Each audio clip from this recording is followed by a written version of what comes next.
ఉంది, political knowledge ఉంది, పరిస్థితులు తెలుసు. గతంలో వేసిన తప్పటడుగులు ఈ దఫా వెయ్యరు ఆయన అని నేను నమ్ముతున్నా. నిన్న ఈ ఇసుక మీద శ్వేతపత్రం సందర్భంగా ఆయన మాట్లాడిన దాంట్లో ఆ మొక్కు ఉంది. కేంద్రంలో అధికారంలో ఉన్నారు, వాళ్ళ దగ్గరికి వెళ్ళి అన్ని ఇచ్చేసేయండి, ఇక్కడ నాశనం చేసేసారు కాబట్టి అంటే ఇవ్వలేరు ఎవరైనా. వాళ్ళకి దేశం అంతా బోల్డ్ సమస్యలు ఉంటాయి, ఇవన్నీ చూసుకోవాలి కదా. కాబట్టి అట్లా అన్ని అడిగేసేసి నాకు ఇచ్చేస్తా వీరే అని చెప్పేసి వాళ్ళని బ్లాక్మెయిల్ చేయం మనం. అట్లాంటి పద్ధతి కరెక్ట్ కాదు.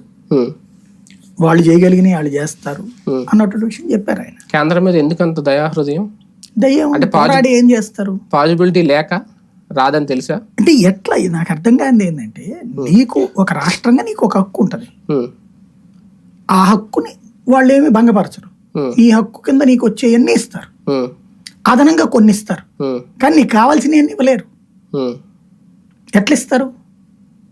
దేశంలో ఉన్న రాష్ట్రాలు అడగడంలో తప్పేంటి? ఎందుకు అడగకూడదు? ఇదే పార్టీ మొన్నటి వరకు ప్రతిపక్షం ఉన్నాడు, జగన్ వెళ్తే కేసుల గురించి వెళ్తున్నాడు, హోదా అడగట్లేదు, డబ్బులు అడగట్లేదు, విభజన హామీల గురించి అడగట్లేదు, తన కేసుల గురించి మాట్లాడుకుంటున్నారని ఇదే మీడియాలు రాసుకొచ్చాయి కదా. ఇప్పుడు బాబు గారు వెళ్ళినప్పుడు అడిగితే తప్పేంటి? ఎందుకు అడగకూడదు చెప్తున్నారు?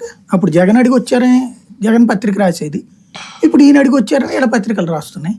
అడగలేదని ఎవరన్నారు? అడిగారు, వస్తాయ్యా